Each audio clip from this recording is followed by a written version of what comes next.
Assalamualaikum warahmatullahi wabarakatuh. Halo anak-anak, selamat berjumpa kembali ya. Sebelumnya kita telah membahas materi pengetahuan alam bukan? Nah, kali ini kita akan belajar pengetahuan sosial tentang gejala alam di negara kita, yaitu negara Indonesia. Setelah mempelajari materi ini, diharapkan kalian dapat mengidentifikasi berbagai gejala alam yang terjadi di Indonesia.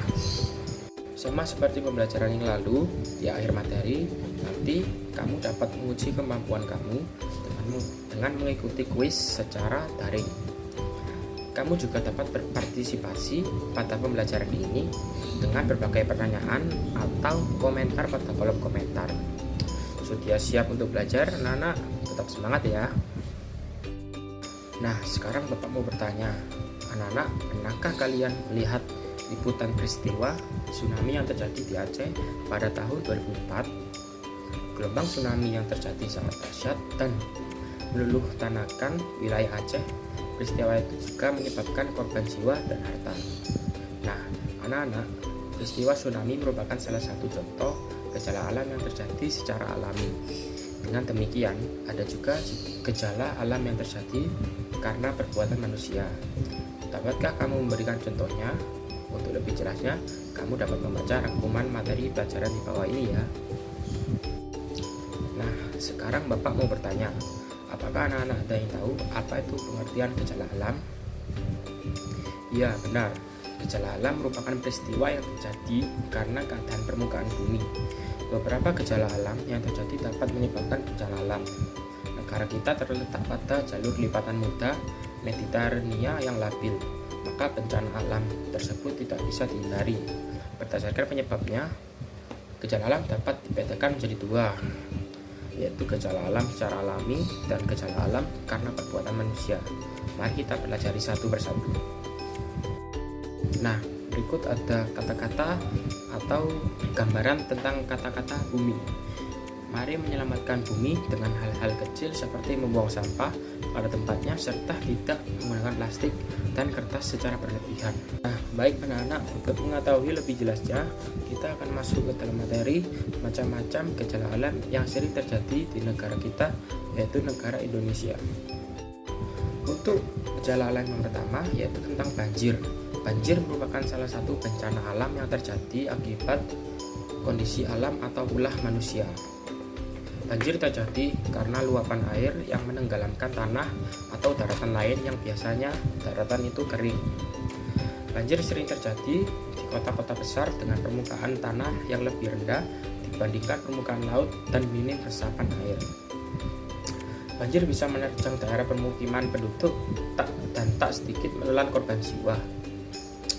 Menurut analisis Aquatic Global Food Analyzer, Indonesia menempati posisi ke-6 negara dengan 80% dari total populasi terdampak banjir setiap tahunnya.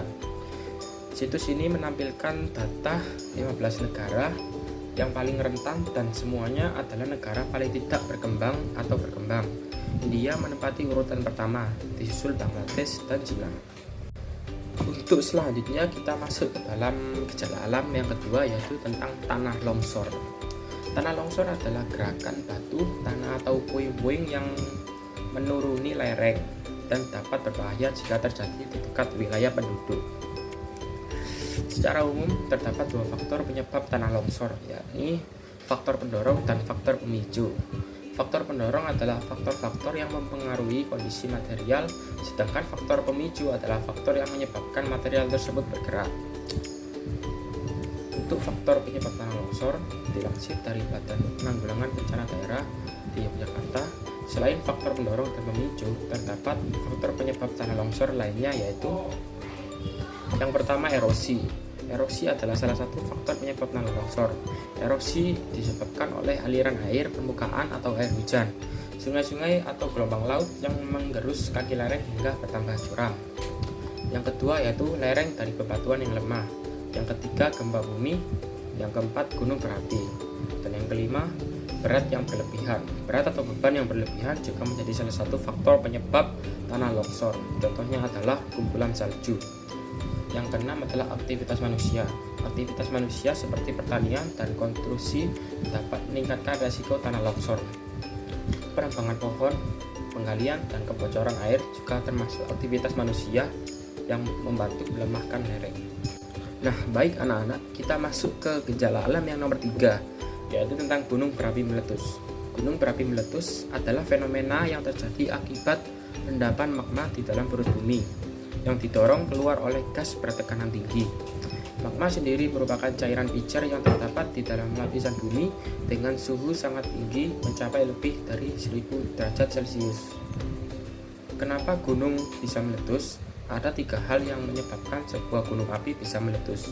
Pertama, karena volume di dapur magmanya sudah penuh. Kedua, karena ada longsoran di dapur magma yang disebabkan terjadinya pengkristalan magma. Dan yang ketiga, di atas dapur magma. Faktor yang ketiga ini sepertinya yang terjadi di gunung-gunung yang sering kita jumpai. Jadi ketika curah hujannya cukup tinggi, abu vulkanik yang menahan di puncaknya baik dari akumulasi letusan sebelumnya terkikis oleh air sehingga gunung api kehilangan beban. Sehingga meskipun isi dapur magmanya sedikit yang bisa dilihat dari aktivitas kegempaan yang sedikit hanya bisa dideteksi oleh alat namun tidak dirasakan oleh orang yang tinggal di sekitarnya. Nah, kita masuk ke gejala alam yang nomor 4, yaitu tentang gempa bumi. Gempa bumi adalah getaran atau getar-getar yang terjadi di permukaan bumi akibat pelepasan energi dari dalam secara tiba-tiba yang menciptakan gelombang seismik. Gempa bumi biasa disebabkan oleh pergerakan gerak bumi atau lempeng bumi. Penyebab gempa bumi umumnya adalah pelepasan energi yang dihasilkan oleh tekanan yang disebabkan oleh lempengan yang bergerak. Semakin lama tekanan itu kian membesar, akhirnya mencapai pada keadaan di mana tekanan tersebut tidak dapat ditahan lagi oleh pinggiran lempengan. Pada saat itulah gempa bumi terjadi. Nah, untuk yang kelima kita masuk ke gejala alam tsunami. Tsunami adalah rangkaian gelombang laut yang mampu menjalar dengan kecepatan hingga lebih per 900 km per jam, terutama diakibatkan oleh gempa bumi yang terjadi di dasar laut. Faktor-faktor apa yang menyebabkan terjadinya tsunami antara lain yaitu yang pertama, gempa bumi di bawah laut. Hampir 90% peristiwa tsunami di dunia disebabkan oleh gempa bumi yang terjadi di bawah laut. Yang kedua yaitu longsor bawah laut. Tsunami juga bisa disebabkan karena longsor yang terjadi di bawah laut.